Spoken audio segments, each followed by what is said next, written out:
Hello, everyone, and welcome to 100th Football Sports Talk Radio. I'm your host, Logan Landers, and today I'm doing a 2022 team preview for the Pittsburgh Panthers. So, if you enjoy this video, please like, comment, share, and subscribe. We go live each and every single week on Facebook and YouTube.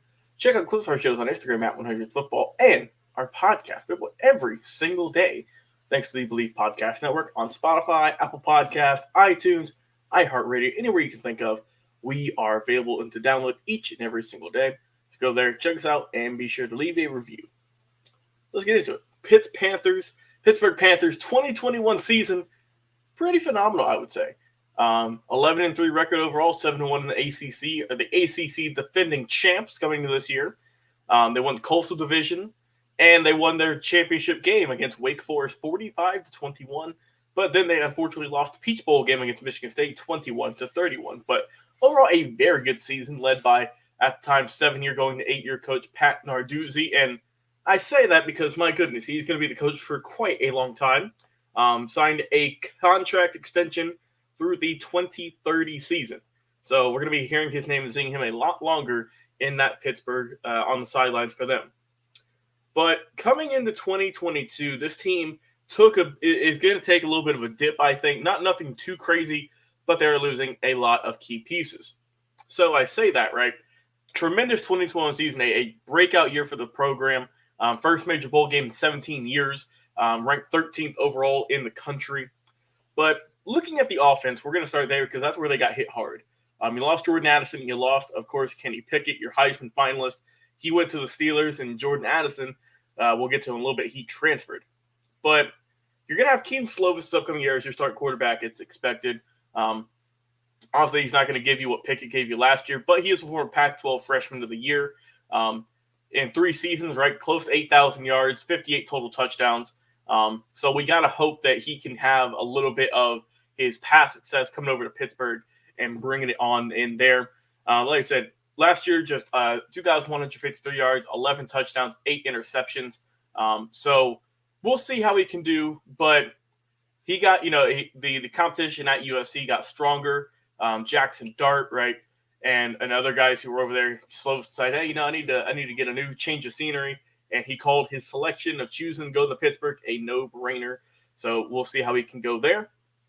Also behind him is going to be Nick Patty, who started the Peach Bowl, let's not forget, right, but he did have a game-ending broken collarbone, which unfortunate when he was going for a touchdown. He loved the heart, but just hurt himself, unfortunately. And also, too, you lost offense coordinator Mark Whipple. He's gone. He's going to Nebraska. Last year, Pittsburgh was the third-ranked team nationally in terms of scoring with 41 points a game and 8th in total offense with close to 500, 486 to be exact.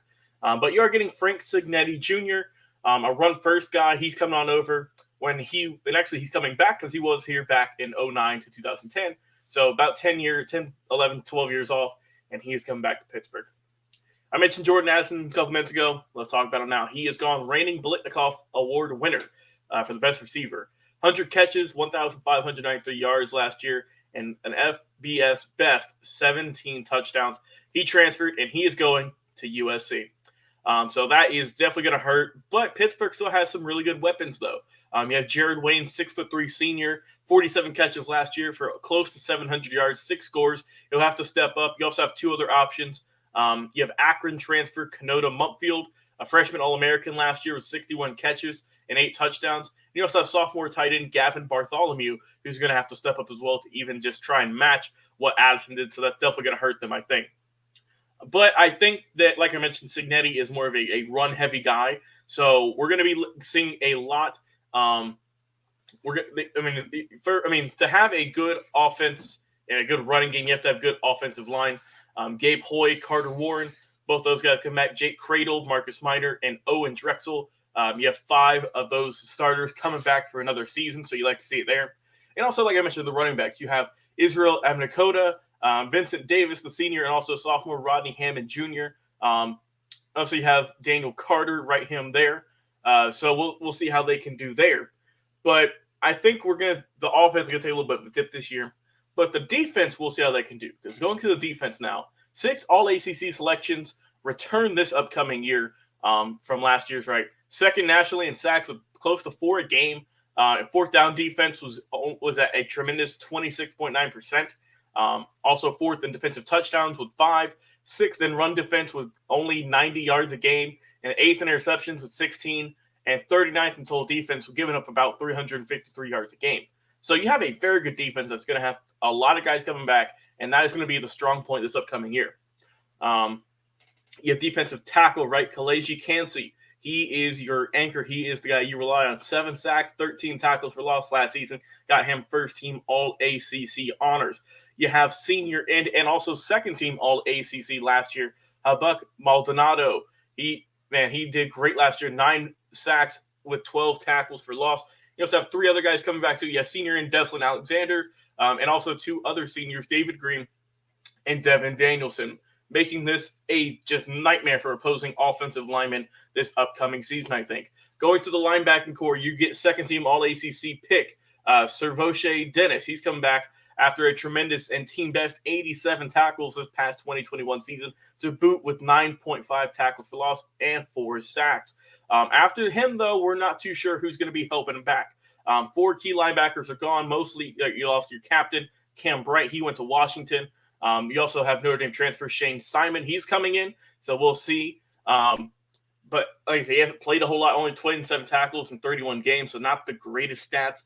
You also have a former 4-star recruit who only played 1 game last year. You have senior Brandon George, 34 tackles, 5 tackles for loss. Junior Bangley Kamara, 2 forced tackles for loss there. And you also have sophomore Solomon DeShields. So beside Servoche Dennis, it's a little bit iffy who's going to be in that other linebacking spot and help him out there. And then going to the secondary, the corners, the safeties, you have 3 starters coming back with 3 starters returning for your safeties, Eric Howell II, and also Brendan Hill, and also to go with Marquise Williams. They didn't have the greatest numbers last year. Howell did get all ACC honorable mentions, though, and he was a good spot with 3 picks last season, 9 pass breakups, and also 2 forced fumbles. And the other spot we're not too sure who could go to with the other corner, maybe MJ Devonshire or AJ Woods. Is just a toss-up at this point, so we'll see. But coming into this season, right, Narduzzi, right, he obviously earned that contract extension, well earned. Led Pittsburgh to his first top 25 finish in 12 seasons. So he is, obviously they trust him to over 2030.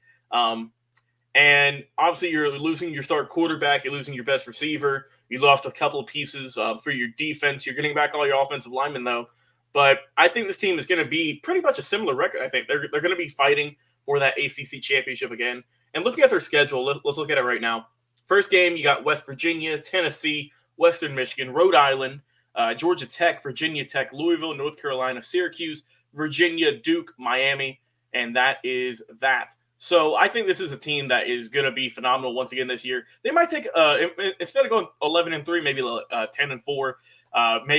They might even get better. Who knows? But I'm just saying that just because I'm not sure how Slovis is going to do, and also like I said, you're going to need some of your receivers to step up, and it's going to be interesting to see. I think it's going to be another good season though. If you're a Pittsburgh Panthers fan, please drop a comment. How will your team do this year? Do you expect another good 10+ win season? Do you think it'll take a dip? And who do you think will be a breakout star this upcoming season, whether it's on offense, defense, or even special teams? So like I said, I've been your host, Logan Landers. You've been listening and watching my Pittsburgh Panthers 2022 team preview. If you enjoy the video, like, comment, share, and subscribe. If you like clips, go to our Instagram at 100th Football. We also have a LinkedIn page. You can check out a link to our podcast here. Thanks to the Believe Podcast Network. You can check us out on Spotify, Apple Podcasts, iTunes, iHeartRadio. If you have a Google or Alexa home device, just say, hey, Google, or hey, Alexa, play 100th Football. And guess what? It will. And let me tell you guys, with close to 1,000 episodes, we are going to close in on that, I believe, this week, maybe if not next week for sure. There's got to be something for you that we've covered your team, one of your favorite players, favorite coaches, favorite years in football. But if we haven't, drop a comment. We love to interact with our fans, and we love taking your suggestions for upcoming episodes, and we will get it in the very near future. I said, I'm your host, Logan Landers. Have a great day, everyone, and we will talk to you again on another live episode of 100th Football Sports Talk.